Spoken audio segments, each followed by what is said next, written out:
Firing staff. It's okay. Hit pause if you need to, if that makes you so queasy that you have to visit the bathroom. When you're ready, we're going to dig into this uncomfortable topic on Run a Profitable Gym. I'm your host, Mike Warkentin. Please hit subscribe wherever you're watching or listening. With me today is Andrea Savard. She's a two-brain mentor, and she's the CEO and co-owner of Firepower Fitness and Wellness in Ontario, Canada. She's been in the game for just a minute, and she's dealt with some strange HR situations. She's going to share some of those trials with you today to make you feel better about your own, and she's going to give you some advice to help you manage your staff better and avoid the pitfalls that come with being a business owner. Andrea, welcome. How are you today?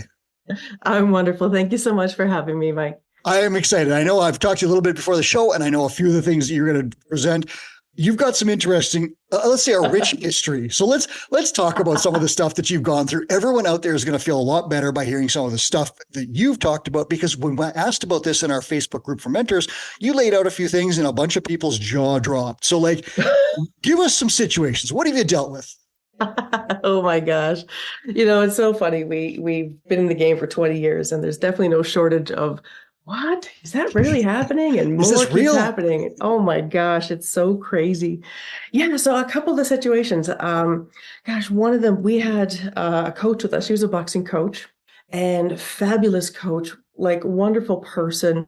She was going through a transgender change. And no problem with she was a fantastic coach. She was becoming a man and we were supportive of the journey. Everything was fantastic. We had all the accommodations needed. And as the process was going at the same time, the coach actually got herself wrapped up, unfortunately, in a marriage of some of our members. And then drama started and, we were trying to manage our way through this. At the same time, on the course of her transition journey, had really started to have some emotional ups and downs and challenges. Ultimately, got herself into some drugs and into some situations that finally things had come to a head that we needed to let this person go. Wow. The challenge being because of the sensitivity of the society situation and diversity, inclusion, equality, which we're totally on board with. This person had threatened us with a very public campaign that we were dismissive, that we didn't include, what was the word I'm looking for? That we were not open to her situation and that we were choosing to release her based on her gender choice. Super not the case. Oh my gosh, we had to hire lawyers. We had to make sure before the firing took place that we had everything documented properly, which is a natural process. But the cost of that, our lawyer was, it was $450 an hour. Ooh. And we had to prepare ourselves for this. Wow. And if we look at this and boil out to the essential details and take some of the other stuff out, you've got some sort of an interaction with another member, which I've heard that so many times in gyms where it's like a coach and a member who maybe is married and there's something going on there. That's difficult. Then you've got some drugs going on and you've got maybe some emotional problems. And so unrelated to anything else, you've got three difficult things. And gym owners out there, I know if you're listening, you've dealt with all three of those things. Oh, yeah. They're very complicated. They're very difficult. The first thing that Andrea said, I'm just going to point it out.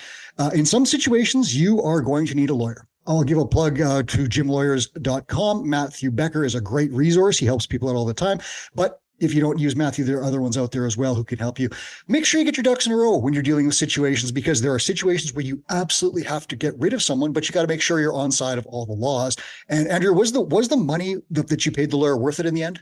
Oh my gosh, it 100% was the documentation of it, the situation, because when we did finally have to let this staff member go, she did launch a public campaign against us.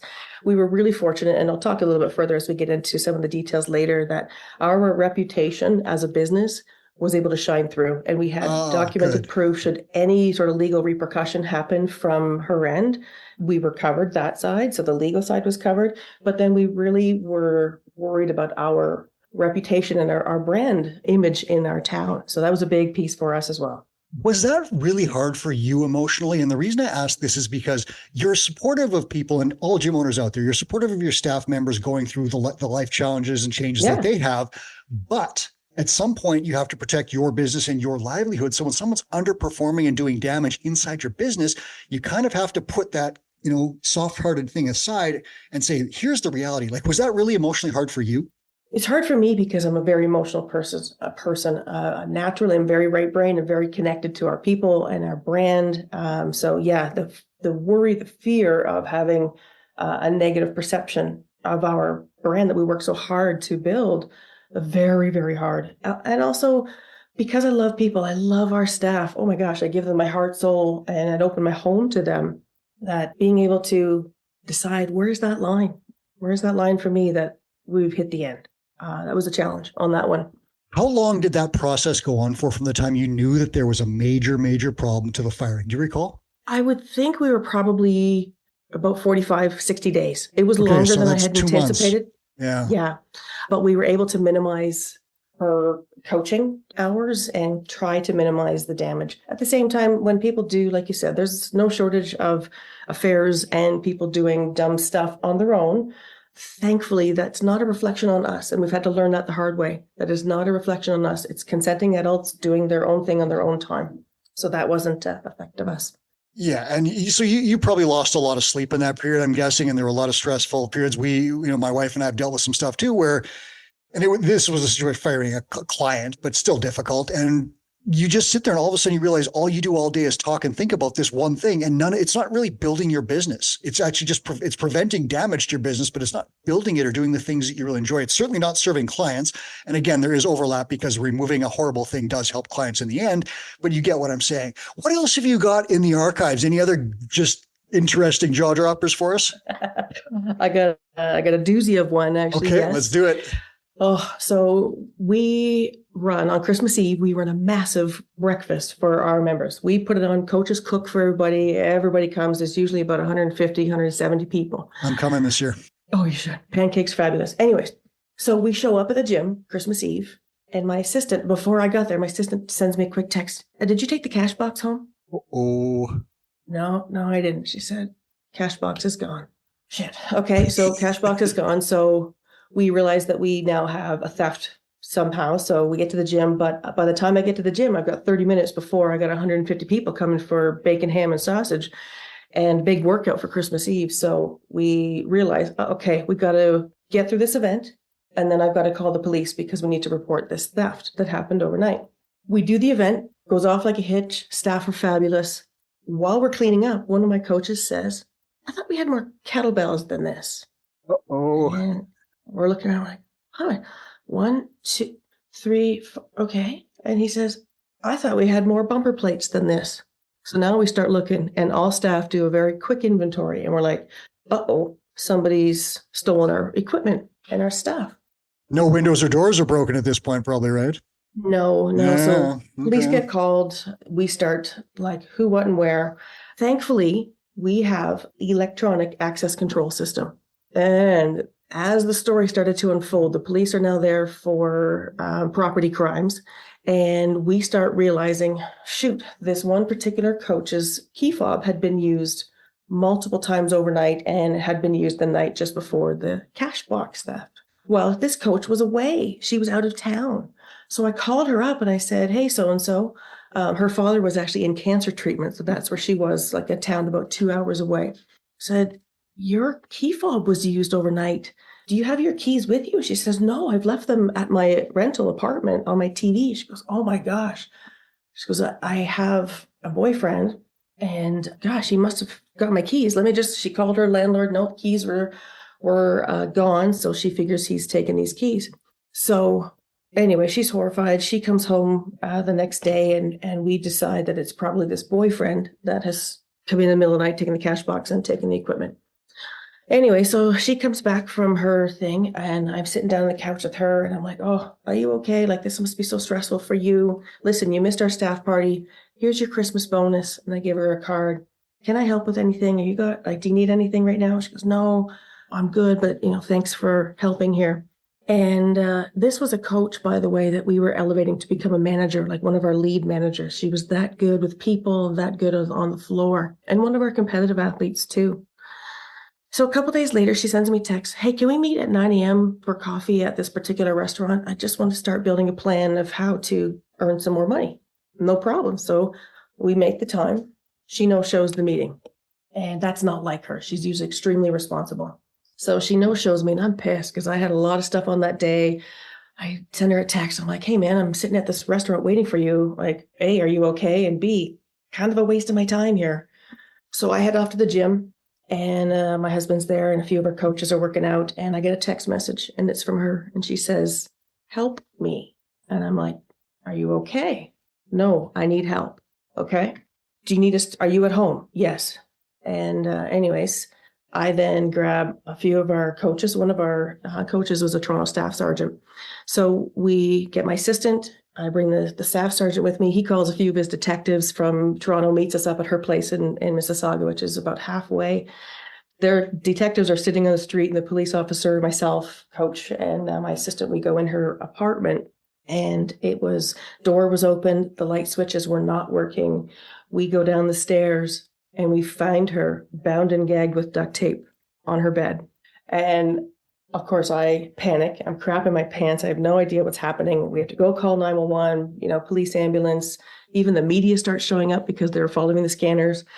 So they take her away to the hospital. They do all the tox screens, rape kits, all this stuff. And nothing shows up. And now we have a second police department. And I should say, this is probably only 2 weeks after the property crimes theft. Now I have another town's police department, and it goes escalated from, police to SBU, major crimes. And ultimately, it was found out that she staged a rape on herself and bound and gagged herself with duct tape, called us for help, traumatized us in the meantime.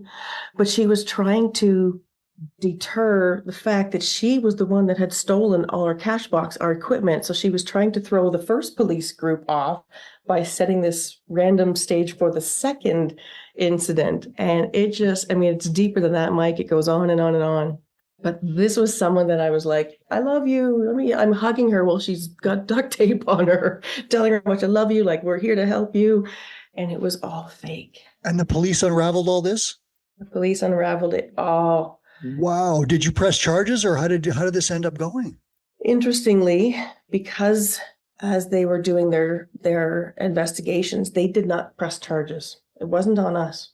They said, based on her mental state, and then finally police department 1 connects with police department 2, and they all kind of have their same connections. Okay. Yeah. So we had theft and lies, and it went so deep. We didn't realize that she had been going down this rabbit hole of mental decline.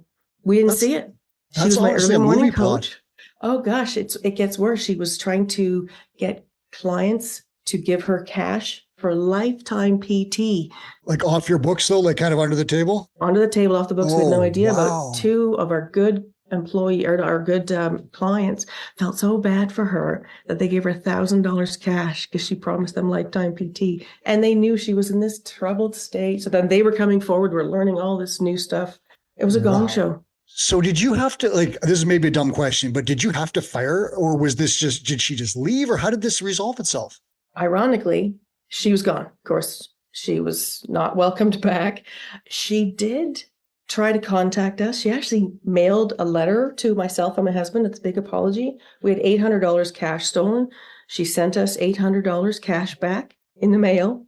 And she was sort of trying to make things right. But man, we were on lockdown. We were all staff. We had multiple meetings, and we can talk how we deal with this kind of stuff. But everybody was in the know. Everybody was on watch, worried if she was going to come in and try to make any problems, any scenes, try to have, any apologies. So it never happened. She ended up going away. So luckily it didn't require a firing, but yeah.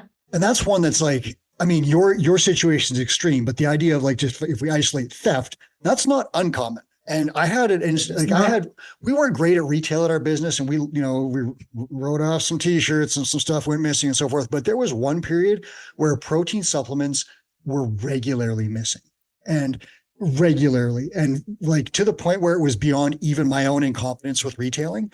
Someone was taking stuff, and we never figured out who it was.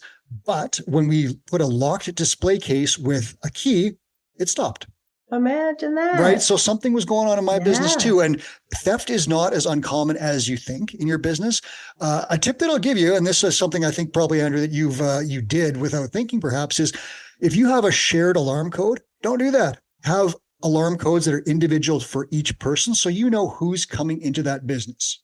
Oh, so that's a way to do it. 100%. You had key fobs, which is the same thing. But if you do something that's trackable, then you can start to put things together. And I know that some gyms have security cameras and so forth. Make sure you cover all legal guidelines on where you're doing surveillance and things like that. Make sure you stay on side of everything. But you are definitely going to be able to figure out who was in your business. If it's just like a metal key, can't really tell. And we all know that metal keys end up, there's 50 of them out there, right? They're all over the place. No one knows what's going on. But if you have an alarm code individualized to the person, and I remember doing that, I was putting those codes in place and someone was, why are you doing this? And I was like, that's an interesting question. And I know Chris Cooper had one where someone asked him, does Chris, or asked another staff member, like, does Chris review the security camera footage regularly? And the person was like, oh yeah. And the person quit the next day. The person who asked the question quit. And Chris said, the joke, I think, was that Chris didn't, or they weren't even on or something like that. But the person was like, had done something in the building that she assumed had been recorded and didn't want to deal with the fallout of it. It was something, I don't have the details exactly right. But it's so interesting you say that. At the time that this one coach, the cash box and the equipment stealing and all the stuff, she was actually stealing little bits of equipment we discovered based on the just shaving the salami one plate at a time. 100% had been happening for months. And anyways, we eventually got our equipment back. But another piece that our cameras helped with, this was important, that our cameras helped with theft was financial fraud. And in our case, back in many years ago, we had a policy that if nobody showed for a class, then the coach didn't need to conduct the class and they weren't paid. We've evolved that since. But at the time, that was our policy. All coaches knew it. Everything was done. Oh, I see where this is going. Yeah. So this is a fraud case. And what happened was, in our system, in our CRM system, a coach had put in 2 members into a class, confirmed that it happened to trigger a payroll. And my assistant caught it and she said, hey, wait a minute. I was here. There was nobody in that class. And I look and I said, oh, interesting, because the 2 clients that are in the class, I worked out with them this morning. So they weren't here. And then we start saying, okay, well, somebody put some people in the class and did the thing. We knew who it was. It was the coach. And we approached him and said, hey, looks like this took place and that's fraud. And he said, what are you talking about? Oh yeah, it's falsification of information for financial gain. My sister's a police officer and one of my best resources. I'm sure. And he said, oh, that's really bad. And I said, you know what? It happened on my assistant's computer. So we got to figure out who did it, or she's at risk of getting fired. She wasn't. I was kind of scaring him. And he said, oh, shit, I can't believe she did that. And, threw her under the bus. I can't believe she did that. That's, she's a good employee. I hope you don't have to fire her. So we let him sit on it. And about 3 or 4 days later, I sat him in my office and I said, you know what? We've done some more investigating. And I had a little USB key thing, a little USB thing. And I said, I got it on camera who did it.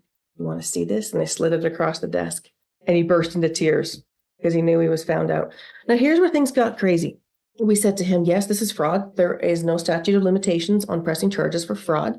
And he was horrified, cried, and we had this conversation. And he's like, I just needed the money so badly. And I'm like, why wouldn't you come to me? You trust us, you know us. And we had this discussion. Where it got challenging as the business, Mike, is that this gentleman was a key member of our CrossFit competition team. And if we fired him right away, the entire team loses their opportunity. It was our first chance at an international competition that we had qualified for. So our little team in Ontario, homegrown competition team, our first international competition was coming up in the next 3 or 4 months. And then we said, what do we do? So we knew we had to let him go. At the same time, he offered, I want to make this right. I will work for free for the next 3 weeks. And we let him. We had to. We didn't have to. We chose to. I clarify that. We chose to. I trusted him to deliver the service on the floor. We knew he was feeling just awful about his situation and what he had done. A few months had gone by.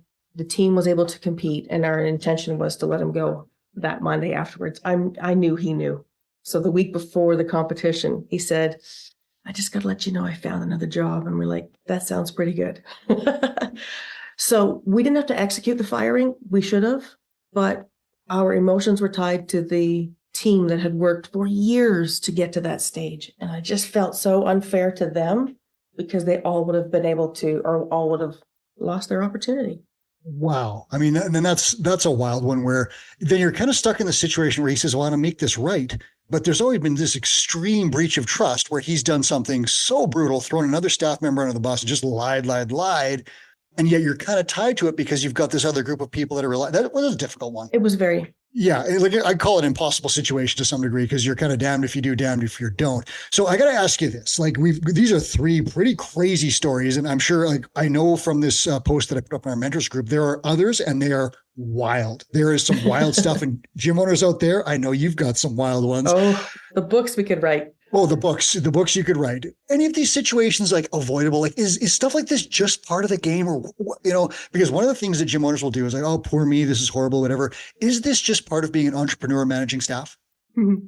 Yeah, there are some ways that we could have handled things different. Of course, there are times where we let things go on too long because we felt for the person and you're emotionally connected to him. At the end of the day, Mike, 20 years into this, with all the stupidity we've seen, and that's just 3 off the top of our head situations of stuff that's gone on. We can't control the stupidity that people get themselves into. We've had to finally understand that other people's lives impact our ability to run our business.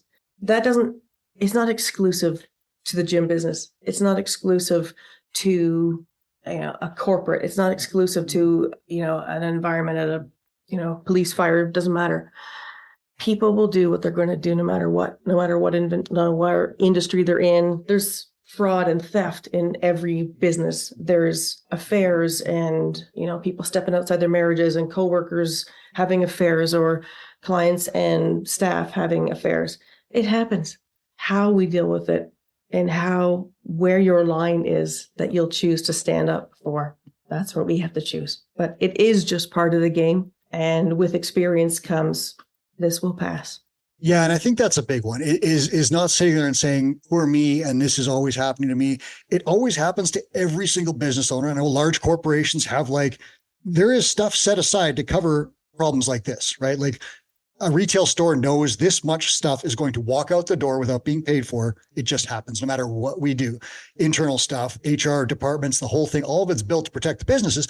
As a gym owner, it's really great. These stories are horrible. And if you're living with one right now, my heart goes out to you because I know the struggles. Andrea feels the exact same way. So take some consolation there, but try not to take it personally. Obviously, in all the 3 examples that Andrea's put out, you see people who have some personal issues going on, deep personal issues that are affecting the business, but it wasn't like they decided to attack you. And I know there are some people out there that have done that, but for the most part, it's probably best if you sit there and say, this is just a thing that happens to business owners, many of them.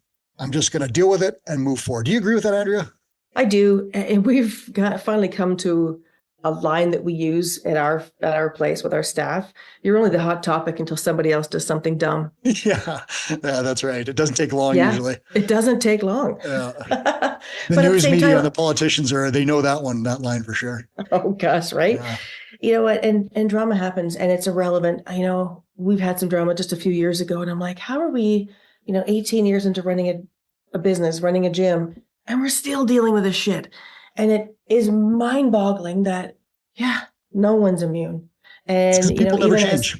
People are people. Even as, I'm a 2-brain mentor, I hold myself to a high standard and I hold myself to say, I feel like I should have my stuff together. And stuff will still happen. And it's no reflection of anything we're doing. How we respond and how you handle that is a reflection of your doing. So, that's a great one. So just remember, gym owners, if you're out there, this stuff is going to happen. If it hasn't happened to you yet, it's going to at some point. And I hope it's the easiest situation you'll ever have to deal with, but it might not be. So what else have you learned here? And what can you advise people to kind of get through these experiences with, as little dirt on them as possible? Great question. We rely heavily on what we call a network of trusted advisors. And I have to be able to talk about it. I'm the kind of person, I have to talk about it with people, but I need to select who I talk about it with, because I'm not broadcasting it to the world. I'm not gossiping. And there's a difference, in my opinion, between I want to gossip about it or I got to get this off my chest and I need some insight how to deal with it. So we have a network of trusted advisors. I talked about my sister, who's a superintendent police officer. She is such a great resource for me because sometimes they are criminal cases and sometimes there's potential for a civil case or a human rights issue that might come back on us. So I always get clarity. Is this criminal? Is it civil? Or is it a human rights case? So she's such a great resource. Secondly is our legal team. I have lots. They're on speed dial because if you run a business, you better have a good lawyer. Matt Becker is a fantastic one. We relied on his advice and his counsel for a number of things. So having a great legal team, but also having experienced mentors or people that you look to that are in business similar situations that may have gone through some of this before, but you trust their privacy, because we got to keep this private. You have to learn how to manage the backlash. You have to learn what can you share with staff? What can our staff learn from this? And what do members need to know? And in cases of staffing, that is a person's private, HR information. So we have to be very strategic on what information is positioned to your membership, why a person's no longer there. And especially when members know our communities are tight in the micro gym. So everybody knows everything, but how we communicate it and how my staff will message and how they communicate it, I have to make sure that we're all connected. Yeah, I really like the idea of a network of trusted advisors. We'll call that the team NOTA, the idea of like people who can help you without spreading things.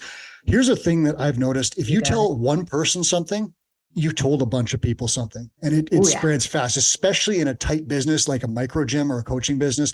If you tell a staff member, it tells another staff member. How many times have you out there, listeners, been in a conversation where someone says, between you and me, I shouldn't say this, and they tell you some stuff and you're like, whoa. If you told me this, how many other people, all of a sudden, the secrets are in the world. I really like to compartmentalize parts of my business and my life. And a really good way to do that is to talk to, say, a two-brain mentor. So when we've had problems, we call our mentor, because our mentor doesn't live in the same city, is not connected to any of the people that are involved, is not emotionally attached to anybody, and is obviously sworn to secrecy because you have this very privileged relationship and a high degree of trust. And we talked to Chris Cooper personally, actually, about this one time back when Coop was still doing mentorship calls about a staffing issue. And he gave us some great advice that was not tied to emotion, because I was very emotional. It was tied to like data and details. Chris was never going to say, get back to that person or start talking to my mentors. And it's a great way to compartmentalize your life. You can have those same relationships, obviously, with lawyers and other professionals. And again, as a small gym owner with wearing all the hats, you might be like, do I really need a lawyer? At some point, you are going to need a lawyer, and it can save you a ton of money. So don't hesitate to do that. Again, I'm going to plug gymlawyers.com there again, because Matthew Becker does do consultations there and can help you out with stuff and tell you, this is what it will cost and this is what it will save you. So do look at some stuff like that. And it's really important that you do those things. What changes have you made as a result of all the things you've gone through? And again, there's probably a laundry list because you've been in business 20 years, but what are some of the big HR kind of things that you do now to try and prevent as many of these situations as possible, even though some aren't preventable? Great question. We really lean into two things. Documenting. I document everything. Yes, I do too. Everything. I like that. And some people are like, what does the documentation look like? God, grab a scrap piece of paper, write it and stick it in a file. Have a little screenshots. Photo, yep. I even have a Google Doc. I will take notes, date, times, details, who, what, when, where, and why. I throw everything in there just so you can prove that this is, get it out of your head, get it onto paper. What you did, what was the response, who was involved, and document everything. As soon as you feel things might be going off the rails, good, bad, or indifferent, get it down. And I'm going to jump in. That's so important, because if you try to fire someone, they can say, I didn't do anything, or you can't prove anything. But if you have this litany of like documented stuff, and especially if that's tied to regular reviews and you're saying, hey, you messed up here, we want to fix this, here are the steps. Oh, you messed up again. If that's documented, it's much, much easier. Keep going. Yeah, exactly. And then if the situation comes where you have to fire someone, they say, give me an example. And I'm like, oh, let me thumb through the archives. This time. Yeah, you've got it there. I mean, ideally, hopefully you have staff that don't have to document. And I tell you, 99.9% of my staff, I don't have to document anything. But in the cases of a few of these, you darn right, my ass was covered on a few of those. Here's another one that we put in place for access control. We didn't think of this in the beginning. Everybody had a key fob and they had access whenever they wanted. I wanted my staff, come in whenever you want. And then we kind of went, no one's allowed in here after 10:30 at night, and you won't get in. You cannot access the gym before 4:45 a.m. Nothing really good happens in those hours in a gym anyway, right? Right. Well, in our case, they were snagging equipment in the middle of the night and stuff. So those were just some operational things. Cameras were cameraed everywhere. I have special logins for each of my computers and each of my technology. I know exactly what login is for what system. So in the case of the fraud, I knew exactly what iPad he was using and the date, the time, and the camera confirmed it. I'll jump in and just say shared passwords, guys. If you're listening, shared passwords, do not share a password. Give everyone their own password for the same reason that I said, get your own alarm code login. Sorry to interrupt. You got it. That's okay. Another thing that we did, we really lean into this hardcore, is a code of conduct. I've seen this. I like this. I'm going to link to it. I've seen this in our blog, and we're going to link to this. So listeners, you can check out more. Yeah. And this is huge for us because every single member that joins the gym, they are required to accept the code of conduct. Every staff in their service agreement, they're required to read and accept the code of conduct. And we lean into this hard. And what that does is it simplifies the firing process. Because as an emotional person, I love people. I never want to hurt people or upset them. So I never want to force and say, you did this, you're fired. I can simply now say, you no longer meet the code of conduct we've set for our operations. It's time for you to go. And that has had to happen, unfortunately, for both the member side and staff side. But that is an easy way that we can lean into. In my code of conduct, I have a line in there called moral turpitude, but we've also added a piece that says if you negatively affect the mental health of the members in the community around you, that's grounds for being removed from the community. And of course, any of these situations that we described earlier negatively affect the mental health of the community. So that is a big piece. There have been many questions over the years. Can you stop people from having an affair? Can you tell staff not to have a relationship with a member? We can't. I can't legally tell you to. And we, in our case, and many others have as well, have had so many relationships grow, flourish, come into amazing families, have kids, all the things, because they started a relationship at the gym, which I'm proud of. But when it starts to negatively affect the mental health of the people around, then we got a problem. And that's why I can lean into the code of conduct with no pointing fingers. You slept with so-and-so, you did this, you did that. Sorry, you no longer meet the code of conduct that we have set for our business. Code of conduct is a really, really good one. And what that does is it sets the tone and puts everyone on the same page coming in. It's not going to solve your problems, right? Like people are still going to do dumb stuff. That is absolutely going to happen. But you can then go back and say, you signed this and this is in violation of this term right here, and let you go. And it's a little easier than saying, according to some vague standards that I've never communicated in my head, you kind of crossed a gray line that we're not sure about and you got to go. And then it's a fight. Whereas if you can hold up the sign, at least it's a pretty good asset at that point. So I'm sure you've had to do this with clients. You've used that with clients, no doubt.